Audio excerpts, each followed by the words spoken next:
Այսօր Մարինեն որոշեց աշխատանքն ավարտել սովորականից մոտ 1.5 ժամ շուտ։ Բանն այն էր, որ այսօր նրա ամուսնու Նարեկի ծննդյան օրն էր։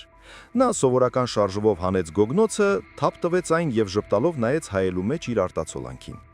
Մարինեն դեռ պետք է մազերի հարդարում աներ իր մշտական հաճախորդուհուն, մի փարթամ տիկնոջ, բայց տեսնելով, որ Մարինեն արդեն հավաքում է գործիքները եւ պատրաստվում է գնալ, տիկինը հրաժեշտ տվեց նրան։ «Լավ, չեմ զանգի», ժպտաց Մարինեն։ Սիրանուշը անձնագրով Զինաիդա, բայց բոլորը Սիրանուշ էին ասում։ Մարինեի սկեսուրը, ինչպես ոչ ոք, կարողանում էր ուտել ցանկացած մարդու ուղեղը դիմացինի ինքնագնահատականից թողնելով միայն փշրանքներ։ Մարինեն այդ առանձնահատկության մասին գիտեր ոչ թե լսելով, այլ սեփական փորձով։ Բայց ինչ արած, այսօր նրա սիրելի որդու ծննդյան օրն է, եւ Սիրանուշը պարզապես չի կարող այն բաց թողնել։ Ուստի Մարինեն պատրաստ էր սկեսուրի կողմից ագրեսիայի։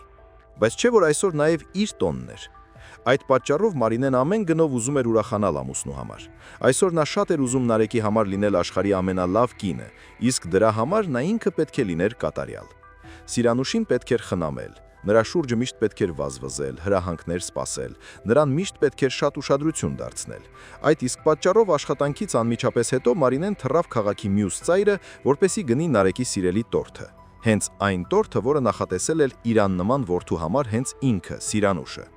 Ինքը սկեսուրը առողջական վիճակի պատճառով չէր կարող այդքան հեռու գնալ, բժիշկներն արգելում էին, իսկ Մարինեն կարող էր դա անել մեկ հաշվով։ Նա երիտասարդ է, ճիշտ է, չի մեռնի, կգնա։ Հազիվ էր Մարինեն ոտքը դրել ավտոբուսի աստիճանին, երբ գրպանում արթնացավ բջջային հեռախոսը։ Լսափողից լսվեց ամուսնու մեղմ ձայնը։ «Ես զանգում եմ, որ քեզ ասեմ, իմանաս։ Ես այսօր մեր տուն եմ հրավիրել Լիլիթին ու Վահագնին։ Հուսով եմ դեմ չես լինի»։ Մարինեն հենց նոր էր հասցրել նստել ավտոբուսի միակ ազատ տեղը, երբ ամուսինը տվեց այդ հարցը, ակնարկելով համաձայնեցումը։ Տեր Աստված։ Իհարկե նա դեմ էր, էլ ինչպես կարող էր այլ կերպ լինել։ Չէ՞ որ Լիլիթը Նարեկի նախկին կինն է, իսկ Լիլիթի ներկայիս ամուսինը Վահագնը նրա անմիջական ղեկավարն է։ Բայց ամուսնու կամքին Մարինեն դեմ չգնաց, մասնավորապես այն պատճառով, որ վերջերս դրված էր Նարեկի պաշտոնի բարձրացման հարցը։ «Լավ, թող գան», պատասխանեց Մարինեն այնպիսի գերեզմանային ձայնով, որ ամուսինն անմիջապես արձագանքեց։ «Ինչի ես էլի հորինում ամեն տեսակ հիմարություններ։ Իմ հարաբերությունները Լիլիթի հետ վաղուց անցյալում են, դու ինքդ հրաշալի գիտես այդ մասին։ Իսկ Վահագնին պետք է ավելի մոտ լինել, նա հիմա կարևոր է ինձ համար, սիրելիս։ Այս այցելությունը կօգնի իմ կարիերային։ Ես կարող եմ դառնալ մատակարարման բաժնի պետ, իսկ դու միշտ հրաշալի ես պատրաստում։ Դու եւ քո խոհարարական տաղանդները իմ ամենակարևոր խաղաքարտերն են»։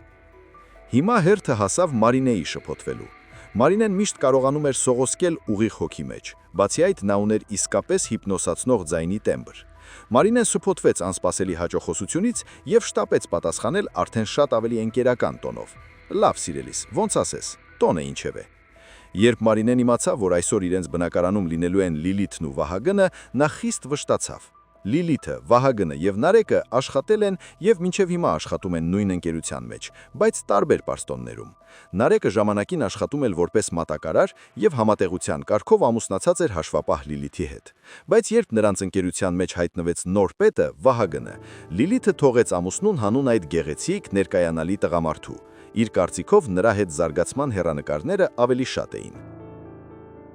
Լքված Նարեկը շատ ծանր էր տանում բաժանումը կնոջից, ում պաշտում էր։ Դա տեղի էր ունեցել գրեթե 8 տարի առաջ։ Այն ժամանակ Նարեկը մազերը կտրում էր ամիսը 2 անգամ եւ միշտ գնում էր նույն վարպետի, Մարինեի մոտ։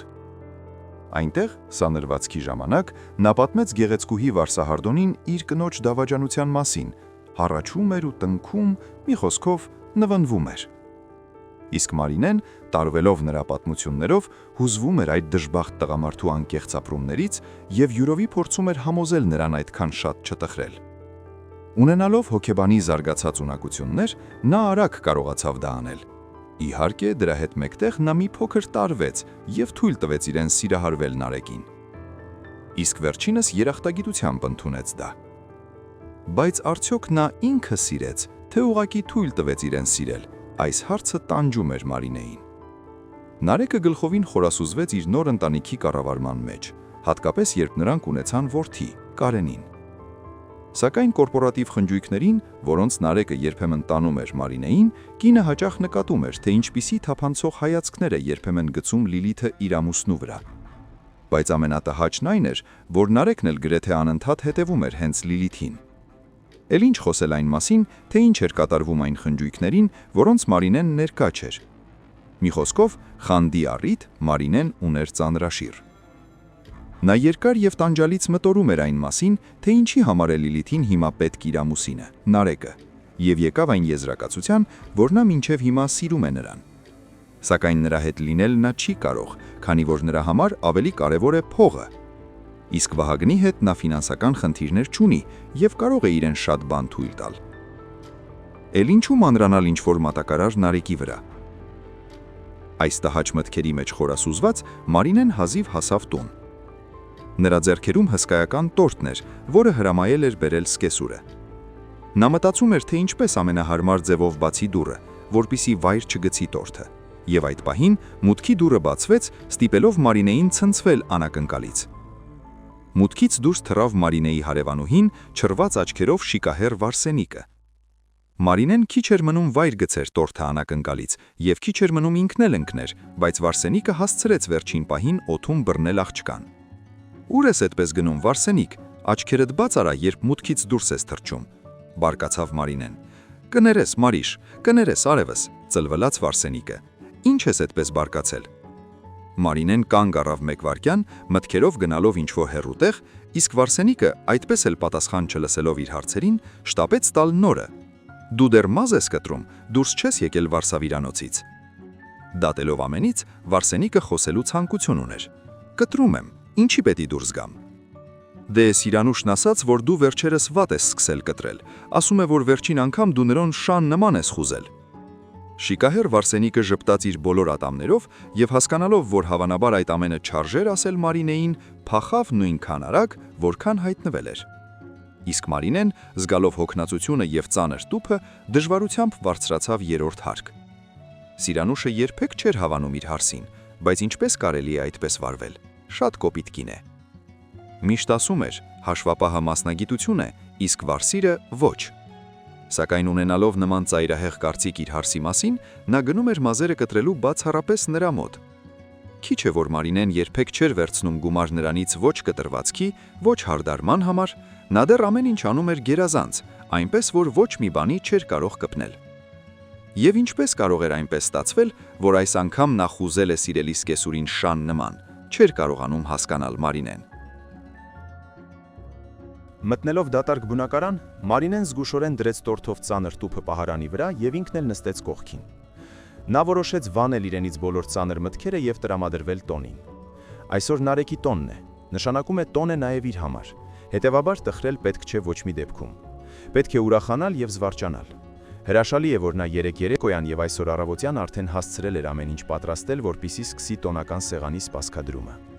Մարինեն ջեռոցը դրեց գլխավոր ուտեստը, խոզի միսը կարտոֆիլով, իսկ հետո սկսեց դասավորել նախօրեին պատրաստված աղցանները։ Հենց որ միմոզայի վրա դրվեց սամիթի վերջին ճյուղը, դրսի դուռը թնդաց։ Մարինեն անմիջապես հասկացավ, որ դա Սիրանուշն է, միայն նա է այնպես խփում դուռը, որ լսում է ամբողջ շենքը։ Այդպես էլ կար, շեմին կանգնած էր սկեսուրը, սեփական անձով և օձիքից բռնել էր կարմրած առաջին դասարանցի Կարենին։ «Դե մամաշա, բռնի քո ապուշին, սղարանից է քշել փոքր երեխաների պես, նայի շալվարը ամբողջությամբ պատռել է, չգիտեմ էլ ինքն է դրա վրա քշել, թե ամբողջ դպրոցը տնօրենի գլխավորությամբ է նրա վրա քշել, ես միայն փաստը կարող եմ արձանագրել, պայուսակը պատռված է և դժվար թե ենթակա լինի վերանորոգման, դե ինչ եմ ես Տեր Աստված նրանից ուզում, պտուղը ծառից հեռու չի ընկնում»։ Կարենը մեղավոր հայացքով նայում էր մորը, աննկատ շարժելով ոտքը։ Մարինեն մի վայրկյան դուրս նայեց միջանցք խոհանոցից և ոչինչ չասելով, միայն ուշադիր նայելով որդուն, վերադարձավ խոհանոց։ «Մենք նրա հետ հետո կխոսենք, Սիրանուշ, վազիր Կարեն հանվիր, հիմա հաց ենք ուտելու»։ Տղան գոհ այն բանից, որ մայրը չսկսեց նրան նախատել, ուրախ վազեց իր սենյակ։ «Մամ, տուր ինձ արագ մի բան ուտեմ», գոռաց նա։ Մարինեն տարված սեղանի սպասքադրմանք չհասցրեց պատասխանել որդուն, նրա փոխարեն պատասխանեց չգիտես որտեղից հայտնված Սիրանուշը։ «Դե ինչ կարող է նա այստեղ քեզ տալ, այստեղ լրիվ լված քաջուր է»։ Սկեսուրը ամբռնազբոսիկ կերպով խոթեց քիթը ուղիղ սառնարան, վերցրեց շերեփը և սկսեց զզվանքով խառնել ճաշը։ Բայց այդ ժամանակ սոված Կարենը սեղանից թռցրեց կարմիր խավիարով բուտերբրոդը եւ երկու կծելով կուլ տվեց այն, վախվորած նայելով տատիկին։ «Մամ, կարող եմ էլի բուտերբրոդ վերցնել։ Ես այնքան սոված եմ, որ երևի փիղ կուտեի»։ Մարինեն խոժռվեց։ «Սպասիր տղաս, առայժմ ճաշկ էր, իսկ շատ շուտով հյուրերը կգան, այ հենց այդ ժամանակ էլ կնստենք սեղան»։ Կարենը հառաչեց տեսնելով, որ մոր հետ վիճելն անօգուտ է, քարշ եկավ իր սենյակ հյուրերի գալստյանը հագնվելու։ Իսկ սկեսուրը վայրկյանապես հարձակվեց հարսի վրա։ «Մարինե, բայց ո՞նց ես դու կարողանում։ Քո տղան ինչ ասես անում է, իսկ դու ոչ մի կերպ դրան չես արձագանքում»։ Սկեսուրը ձեռքերը դրեց կոնքերին եւ իրեն պատկերացրեց որպես գուշակ, ով տեսնում է այդ փոքրիկ հանցագործի ապագան։ Ամեն ինչ գալիս է մանկությունից եւ ձևավորվում է մանրույթներից։ Սկզբում նա կսկսի քանդել ամեն ինչ իր շուրջը, հետո նա բանի տեղ չի դնի իր մորը, հետո կծեցի կնոջը, իսկ հետո հերու չէ նաեւ բանտը։ Դու երևի դա ես ուզում։ Մարինեն քարացավ, կանգ առավ եւ ուշադիր նայեց սկեսուրին։ Այսօր նրա հետ ակնհայտորեն ինչ-որ բան այն չէր։ Սիրանուշը հատուկ հարցավական վիճակում էր։ «Սիրանուշ, հիմարություններ մի խոսեք, Կարենի հետ ես հետո կզբաղվեմ։ Ավելի լավ է ասեք ինձ, թե ինչ պատճառով ձեզ դուր չի եկավ ձեր վերջին սանրվածքը իմ կատարմամբ։ Ինձ ասացին, որ դուք բողոքել եք հարևաններին։ Եթե դուք բոլոր հարևաններին այդպես ասեք, ես առանց աշխատանքի եւ առանց հաճախորդների կմնամ»։ Սկեսուրը հարսի կողմը նետեց պողպատե պես սառն հայացք եւ արտաբերեց. «Հա, կմնաս առանց հաճախորդների, բայց ես, պարդոն, դրա մեջ ոչ մի սարսափելի բան չեմ տեսնում»։ Դա ինչ աշխատանք է, վարսավիրություն։ Ես քո համար եմ ջանում հիմար։ Այդպես դու ավելի արագ քեզ համար նորմալ աշխատանք կգտնես։ Օրինակ հաշվապահ կտեղավորվես։ Նա չարությամբ խոսում էր, անպատկառորեն փորփրելով պատարակաղով միմոզա աղցանը, որը Մարինեն ավարտել էր ընդամենը կես ժամ առաջ։ Ահա թե ինչում է բանը, գլխի ընկավ Մարինեն։ Պարզ է, ուրեմն նրան հանգիստ չի տալիս հաշվապահ Լիլիթը, ով շրջում է թանկարժեք ամենագնացով։ Աղջիկը նայում էր այն անպատկար գործողությանը, որը սկեսուրը կատարում էր իր աղցանի հետ։ Ինչու է նա պատարակաղով մագլցում դրա մակերեսին եւ նույնիսկ ներսում, նա բացարձակապես չէր հասկանում։ Ամբողջ սամիթը, որը շարված էր աղցանի մակերեսին, հավաքվել էր ինչ-որ կողմ, իսկ ինքը, ուտեստը, սկսել էր հիշեցնել պայթած ռումբի ձաքար։ Այդ աստիճան էր այն քանդել սկեսուրը։ Մարինեն լուր խլեց Սիրանուշի ձեռքից աղցանով ափսեն եւ դրեց այն սառնարանը։ Իսկ դրանից հետո հայտարարեց. «Ես ձեզ համար Լիլիթը չեմ»։ Նա ուզում էր ասել էլի շատ բան, բայց սկեսուրը լկտիաբար ընդհատեց նրան։ «Իհարկե, դու Լիլիթը չես եւ նույնիսկ մի համեմատիր քեզ նրա հետ։ Իսկ գիտես ինչով եք դուք տարբերվում։ Նա իր ամուսնուն օգնում է, իսկ դու միայն քաշում ես դեպի հատակը, այնտեղ որտեղ թավալ ես գալիս ինքդ։ Նա ի դեպ կարողացավ նույնիսկ բութ Վահագնից, մեծ պետից, սարքել խոշոր ընկերության տնօրեն։ Իսկ դու ինչ արեցիր։ Դու Նարեկին քշեցիր քո կրունկիդ տակ, ինչով ընդմիշտ կործանեցիր նրա կարիերան»։ Մարինեն ցատկեց տեղից երման ջրով օծվածի պես, չիմանալով ինչ պատասխանել սկեսուրին։ Աշխարհում ամենից շատ նա ցանկացավ խփել նրան ինչ-որ ծանր բանով ուղիղ լկտի դեմքին։ Եվ հենց այդ ժամանակ ճռռաց մուտքի դուռը, իսկ դրան հետևեց կանացի օծանելիքի թանձր բույրը, որը տարածվեց ամբողջ բնակարանով, լսվեց կանացի ծիծաղ։ Պարզվում է, Նարեկը վերադարձել էր տուն Լիլիթի հետ միասին։ «Ողջունում եմ բոլորին», գոռաց նա միջանցքից այնպես, որ նրան լսի ամբողջ բնակարանը։ Մեծ դժվարությամբ շրջանցելով լայնանի Սիրանուշին, կատաղած Մարինեն ուղղվեց դեպի նախասրահ դիմավորելու ամուսնուն եւ հյուրերին։ Սակայն Վահագն այսօր եկողների մեջ ինչ-ինչ պատճառներով չկար։ Շեմին կոշիկներն էր հանում Նարեկը, իսկ հայլում մոտ սեթևեթում էր նրան նախկին կինը։ Վահագն այսօր կուշանա, զրուցում է հաճախորդների հետ։ Իսկ Լիլիթի մեքենան հիմա արհեստանոցում է, վերանորոգում են։ Դրա համար ես նրան ինձ հետ վերցրեցի աշխատանքից։ Մարիշ, խնդրում եմ քեզ, արևս, սուրճ սարքիր մեզ ու Լիլիթին հենց հիմա։ Եղիր բարեհամբույր, թե չէ աչքերս ուղակի փակվում են։ Նա բռնեց Լիլիթի ձեռքից եւ տարավ հյուրասենյակ։ Նրանց ընթառաջ խոհանոցից նպատակասլեղու դուրս եկավ ժպտացող Սիրանուշը։ «Լիլիթ ջան, բարև, հատապեղտես։ Դու այնքան շքեղ տեսք ունես այսօր, ուղակի աստղ պոդիումից», պատասխանեց իր նախկին հարսի հյութեկ կոմպլիմենտին։ «Քեզ շրթներք այնքան սազում է քեզ»։ «Մերսի»։ Սիրանուշը տարալուծվեց գոհ ժպտի մեջ։ Լիլիթ ջան, իսկ ինչ ես նվիրել Նարեկին ծննդյան օրվա առթիվ»։ Նորից դիմեց նրան Սիրանուշը։ Լիլիթը քանի վայրկյան աչքերը վերև հանեց, իսկ հետո սկսեց ամենավառ գույներով նկարագրել նոութբուքի առավելությունները, որը գնել էր որպես նվեր ծննդյան օրվա համար։ Սիրանուշը շատ ուշադիր լսում էր նրան։ Իսկ երբ խոսքը հասավ նվերի գնին, նա աղ քշեց։ Մարինեն կանգնած էր մի կողմում, զգալով իրեն բոլորովին ոչ իր ափսեի մեջ։ Նրան չէր լքում այն զգացողությունը, որ հենց ինքն է այսօր այստեղ ավելորդ։ Մարինեն շփոթվեց, երբ լսեց ամուսնու վրդվող քմահիչ ձայնը, որը կրկնակի հրաման էր տալիս, սուրճ եփել իրա եւ իրան նախկին կնոջ համար։ Մարիշ, բայց ինչ ես կանգնել։ Ես քեզ խնդրեցի դեռ 5 րոպե առաջ։ Սուրճ եփեք մեզ, քունը ստանում է, ամբողջ օրը ոտքի վրա եմ, մահացու հոգնել եմ, դե շարժվեք։ Լավ, ասաց նա, մի կողմ հրելով ամուսնուն, ով իր մարմնով փակել էր խոհանոցի մուտքը։ Արի մի հատ այստեղ, սիրելիս։ Մարինեն բռնեց Նարեկի թևից եւ տարավ նրան խոհանոց, փակելով իր հետևից դուռը։ Սուրճ ես ուզում։ Հա, Նարեկ, կմտնեիր քո Լիլիթի հետ սրճարան ու կխմեիր այնտեղ։ Ես այստեղ աղցանները ոչ մի կերպ չեմ վերջացնում, իսկ այստեղ էլ քո մամաշան ուղեղս է արթուքում, թույլ չի տալիս կենտրոնանալ։ Մարիշ, մի ջղայնացիր, հասկացա։ Կնոջ ճնշման տակ նահանջեց Նարեկը։ Դու սուրճը սարքիր, խնդրում եմ, իսկ մենք քեզ հիմա կօգնենք սեղանի հարցում։ Նարեկը գոլորշիացավ խոհանոցից եւ սրճեփը գազօջախին դնելով Մարինեն սկսեց մեծ ափսեի վրա շարել բուժենինայով ռուլետները։ Եվ հենց այդ ժամանակ հյուրասենյակից նրա ականջին հասավ Լիլիթի վրդովված ձայնը։ Սա ինչ է ընդհանրապես։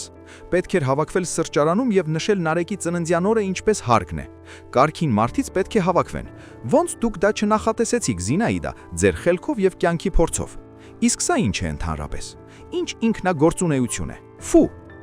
Մարինեն դուրս նայեց խոհանոցից եւ տեսավ, թե ինչպես է Լիլիթը այս ամենն ասելով իր մատնահարթավարձ մատով ցույց տալիս միմոզա աղցանը։